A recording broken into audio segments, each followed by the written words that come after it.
Kalina beberapa waktu lalu mengaku telah bercerai dari suaminya, Vicky Prasetyo. Ia bahkan saat ini sudah tidak tinggal seatap lagi bersama suami tercintanya itu.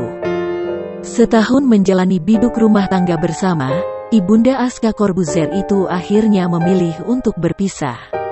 Meski menyebut telah berpisah, Kalina mengakui jika perceraiannya dengan Vicky belum diputuskan resmi oleh pengadilan agama. Ramainya kabar perceraiannya itu akhirnya sampai di telinga Vicky Prasetyo. Menurutnya, Vicky menduga bahwa Kalina pergi dari rumah lantaran mengunjungi mamanya seperti kejadian sebelumnya. Namun, Vicky juga belum bisa menyebut dirinya telah bercerai dari Kalina.